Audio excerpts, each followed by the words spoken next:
चला तर घरगुती एकदम चांगली साबण ओरिजिनल नॉन प्रिझर्वेटिव्ह बघूया. कडुलिंब अतिशय अँटीबॅक्टेरियल.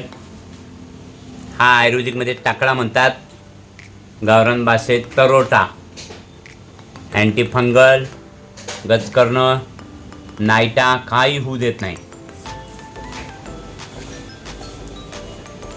एरण पान त्वचा मुलायम ठेवते. कणेर यात पण अँटीफंगल गुण आहेत. दगडीपाला त्वचा मुलायम, खाज, खरूज याकरता अतिशय उत्तम. झेंडू अँटीबॅक्टेरियलच गुण आहेत. हे आहे करंजी, अतिशय गुणकारी त्वचा रोगावर. अँटीफंगल, खाज, खरूज, त्वचेचे काही विकार असू द्या, इवन सोरियासिसला सुद्धा हे नेहमी वापरलेलं चालते. आंबी हळदीचे पानं,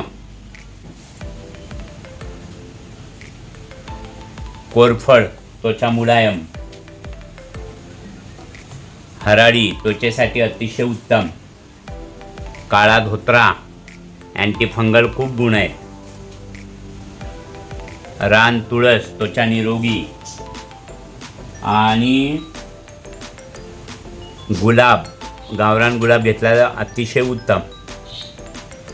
आता आपण ज्या वनस्पती तुम्हाला सांगितल्या त्याचा मिक्सरवर आपण बारीक चोथा करून त्यातला रस गाळून घेतला. आता ज्यांना अगदी चांगलं पाहिजे असेल त्यांनी गोमूत्रसुद्धा मिक्स केलं तर चालते. चांगलं देशी गाईचं गोमूत्र घ्यायचं आणि हे दोन मिक्स करून मुलतानी मातीमध्ये मिक्स केली की अगदी आयुर्वेदिकनुसार साबण होते. मात्र फेस पाहिजे असेल तर ऑनलाईन आपल्याला डायरेक्ट साबण मिळते ग्लिसरीनयुक्त. फेस पण निघतो. याला मेल्टिंग करावं लागतं. सेम या पद्धतीनं पाणी घ्यायचं डबल मेल्टिंगमध्ये. आता हे यात टाकायचं.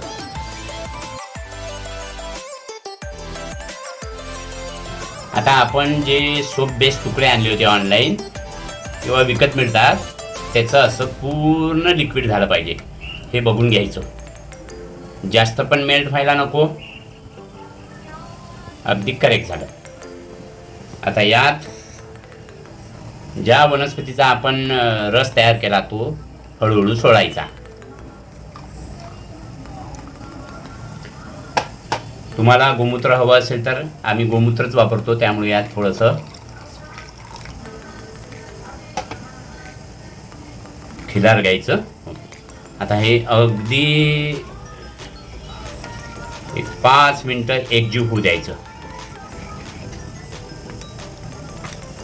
फार जास्त गरम केलं तर वनस्पतीच्या अर्काची किंवा जो काढा किंवा रस असतो त्याची तीव्रता कमी होते.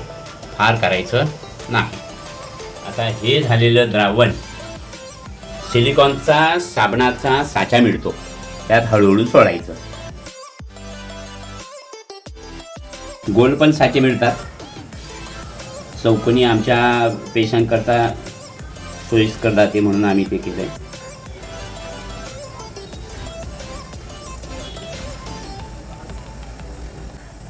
थंड हवेत सुकू द्यायचं. अगदी 30 मिनटं याला पूर्ण थंड होऊ द्यायचं. थंड झाल्यानंतर हे साबण तयार झाली.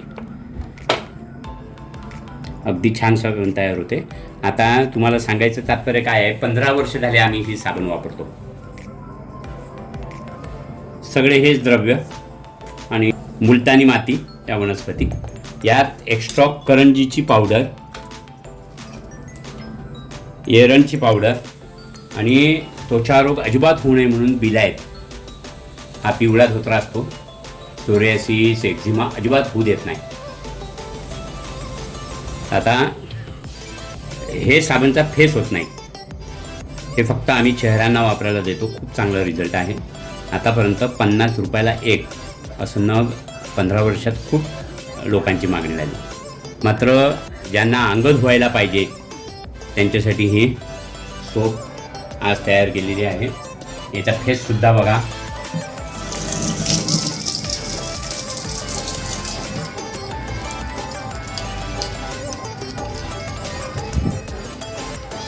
अगदी छान फेस येतो.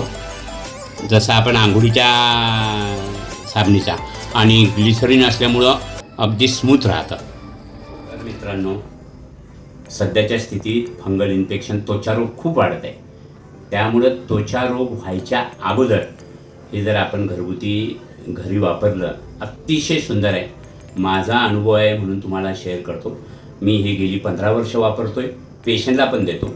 आता माझी मुलगी आहे ॲडव्होकेट दयाताई उगले, तिने ग्लिसरीनयुक्त रॉ मटेरियल बोलवलं, बाबा म्हणे एकदा हे तुम्ही अंगासाठी लोकांना फेस पाहिजे, त्यासाठी एकदा करून बघा. तिने केलं, वापरलं, सुंदर रिझल्ट आहे म्हणून आम्ही व्हिडिओ केला. धन्यवाद.